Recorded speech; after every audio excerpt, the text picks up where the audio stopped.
C'est parti, dans cette vidéo, on va expliquer super rapidement ce qu'est une fonction du second degré, aussi appelée trinôme ou encore polynôme du second degré. Si tu es en fin de seconde, tu as dû voir ça, et on voit ça aussi en détail en début de première S notamment.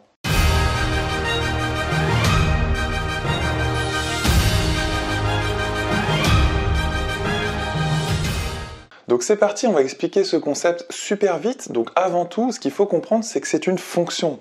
Un trinôme, un polynôme du second degré, une fonction du second degré, tout ça c'est trois noms pour dire la même chose. Avant tout, c'est une fonction.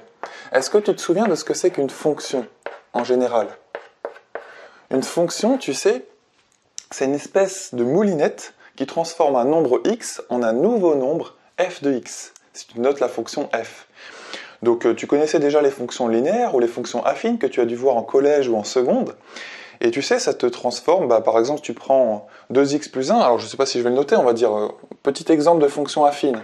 Tu vois, g de x égale 2x plus 1. Tu vois, tu es d'accord que tu peux calculer g de 2. Si tu prends un nombre en entrée qui est 2, eh bien tu peux calculer g de 2, ça sera le nombre de sorties. Ça sera l'image. Et g de 2, c'est 2 fois 2 plus 1. Donc ça te fait 5. Donc tu avais 2 au début, tu obtiens 5 à la fin. C'est ça une fonction. Ça transforme un nombre au début en un nombre à la fin. Et nous, on voit un nouveau type de fonctions qui sont les trinômes, ou les polynômes du second degré, ou les fonctions du second degré. Trois noms. Bon, je pense que je vais dire trinôme parce que c'est super... Enfin, des fois, tu m'entendras dire polynôme du second degré. Peu importe. Alors, nous, on va étudier la fonction trinôme la plus simple du monde qui est x carré. X carré, donc ça c'est juste un petit rappel sur ce que c'était qu'une fonction. X carré, donc on va la noter f de x égale x carré. Et si tu dessines une table, enfin si tu fais une table des différentes valeurs, donc on va dire que les x ça va être en vert, que les f de x ça va être en bleu, et là on va calculer les différentes images très rapidement. Imagine tu mets x égale par exemple 0. Donc 0, je pense que tu seras d'accord avec moi que l'image, quand tu remplaces x par 0 là-dedans, ça te fait 0 carré, et 0 carré ça fait 0, parce que ça fait 0 fois 0. Ça marche, donc là tu obtiens 0. Une fois que tu as fait ça, tu peux calculer d'autres images. Par exemple, si tu calcules l'image de moins 2, on va juste aller jusque-là, hein. Moins 2, tu remplaces bien x par moins 2, tu mets bien des parenthèses, hein, parce que sinon ça ne marche pas. Tu mets moins 2, le tout au carré, ça te fait moins 2 fois moins 2. Et ça fait 4. Je pense que tu seras d'accord avec moi. Donc là, tu obtiens 4 comme image. Partant de moins 2, tu obtiens 4. Autrement dit, hein, tu te souviens, une autre manière de dire ça, c'est que moins 2 est un antécédent de 4 par f. Ou alors 4 est l'image de moins 2 par f. Voilà. C'est différentes manières d'exprimer exactement la même chose en fait. Et des fois, tu verras ces différentes manières dans les exercices.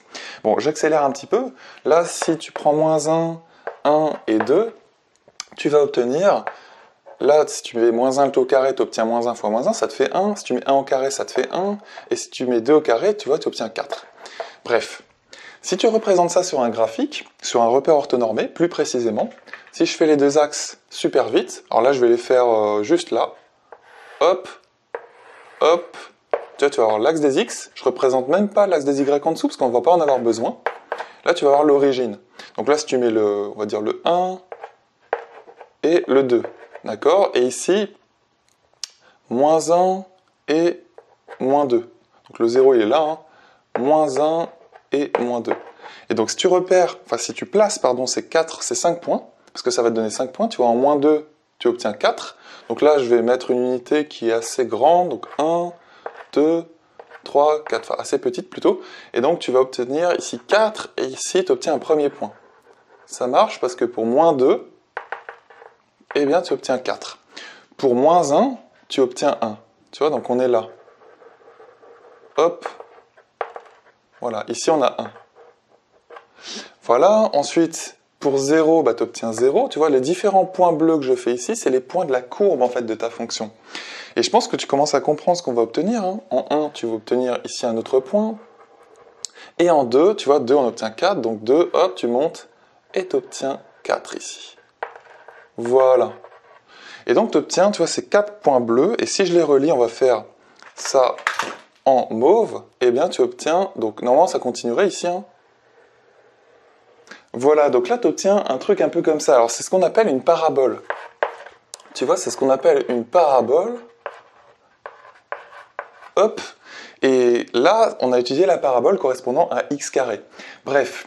Toutes les fonctions du second degré, ça va te donner une parabole. Des fois, elle est tournée vers le haut, comme ça. Pourquoi on dit qu'elle est tournée vers le haut? Parce que tu vois, elle ouvre ses deux bras vers le haut. Là, je t'avoue qu'elle n'est pas super bien dessinée, la mienne. Ça donnerait peut-être plus quelque chose comme ça. Si tu l'as dessiné sur ta calculatrice, bon après, ça dépend aussi des unités, je pense que tu as compris.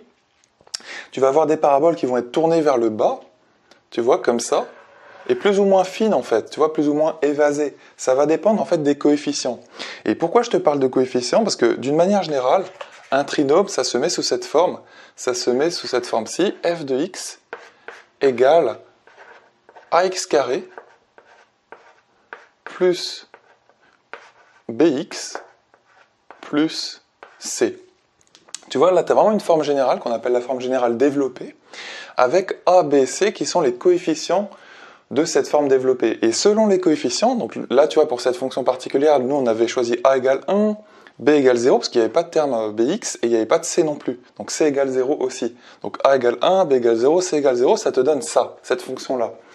Ça marche un petit peu, tu comprends? Et selon les paramètres, selon les coefficients a, b, c, selon leurs valeurs, tu vas obtenir différentes paraboles, différentes fonctions qui vont te donner, quand tu les dessines, différentes courbes, différentes paraboles. Ça va, tu comprends un petit peu le truc? Donc première chose à comprendre sur un trinôme, c'est que ça te donne une fonction, enfin une courbe. Quand tu l'as, ça te donne une fonction, et si tu veux la dessiner, ça va te donner une courbe. Et cette courbe, c'est une parabole, on appelle ça, qui est tournée vers le bas ou alors tournée vers le haut, selon qu'elle ouvre ses deux branches vers le haut ou vers le bas. Là, tu vois, c'est vraiment, on dit qu'elle est tournée vers le haut, c'est entre guillemets qu'on dit ça, c'est pour se comprendre entre nous, et là, elle est tournée vers le bas. Et puis voilà, c'est déjà la première chose qu'il faut comprendre. Donc tu vois qu'on peut ensuite étudier plusieurs choses sur cette fonction. On peut savoir si elle a un minimum, par exemple la fonction x carré, tu vois qu'elle a un minimum ici, qui est atteint quand x vaut 0, et ce minimum vaut 0. Et par exemple pour la fonction verte, tu vois qu'elle aurait un maximum. Donc en gros, c'est soit un bol, comme ici, là tu as un bol, soit une montagne. Tu peux voir les choses un petit peu comme ça. Tu vois, bol, ça serait une parabole tournée vers le haut, et montagne, ça serait parabole tournée vers le bas. Bref, c'est juste une introduction sur ces fonctions-là. Sache que c'est une fonction, déjà, un polynôme de second degré, donc tu peux calculer f de 0, f de 1, f de 10, f de moins 1, f de moins 2, f de 3, f de 0,5 aussi, avec des virgules, si tu veux. Donc ça, c'est déjà important de savoir que c'est une fonction, et une fonction, toujours, tu peux la dessiner.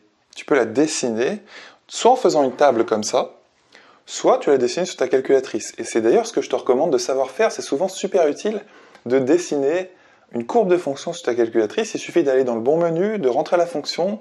Il faut aussi savoir choisir un petit peu la fenêtre, la window. Souvent, les calculatrices sont en anglais sur Casio ou sur TI, ça va dépendre. Et si tu choisis les bons X-min, X-max, Y-min, Y-max dans la window, tu vas pouvoir voir ta parabole. Ça marche? Donc c'était juste une introduction là-dessus. Sache qu'un polynôme de second degré, ça va donner une parabole quand tu la dessines. Et une parabole, c'est soit un bol, soit une montagne, pour faire simple. Donc on va rentrer dans les détails des différents calculs, parce qu'il y a vraiment beaucoup de détails là-dessus à savoir faire en fait dans les exercices. Donc dis-toi aussi que les polynômes de second degré, ce sont des fonctions qui sont vraiment super utiles. On en voit beaucoup en physique.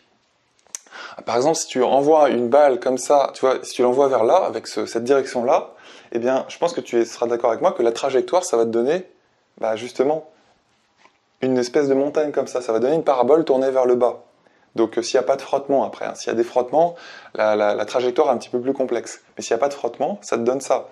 On étudie aussi, on peut construire ce qu'on appelle des antennes paraboliques, ou alors des miroirs paraboliques, qui ont des propriétés qui sont assez intéressantes. Donc voilà, les paraboles, ou autrement dit les trinômes, les fonctions du second degré, les polynômes du second degré, ça sert vraiment. Donc là, on va les étudier plus en détail. Là, c'était vraiment une vidéo d'introduction sur le sujet. Pour conclure cette vidéo, je vais te donner un petit exercice à faire. C'est toujours très important d'agir en mathématiques. Il ne faut pas juste regarder des vidéos, je t'assure. Parce que regarder les vidéos, c'est bien. Le mieux, c'est d'agir. Parce que c'est en agissant que tu vas progresser.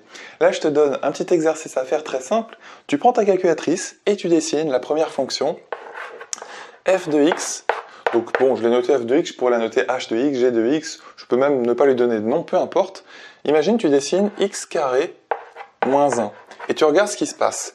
Quel genre de parabole c'est? Est-ce que c'est tourné vers le haut? Est-ce que c'est tourné vers le bas? Donc est-ce que c'est un maximum ou un minimum? Est-ce que ça coupe l'axe des x? Tu sais, l'axe des abscisses. Voilà, tu te poses ces questions-là, tu regardes bien ce qui se passe.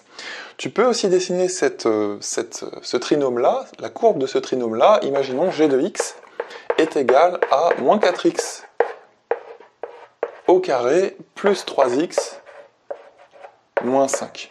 Voilà. De la même façon, tu regardes, est-ce que c'est tourné vers le haut, est-ce que c'est tourné vers le bas, comme parabole, est-ce que ça coupe l'axe des x, etc., etc. Tu peux te poser aussi la question du signe. Tu te souviens du signe d'une fonction? En fait, le signe, ça se voit très très facilement sur le dessin de la courbe, parce que si la courbe est au-dessus de l'axe des x, ça veut dire que le signe est positif. Si elle est en dessous, ça veut dire que le signe est négatif.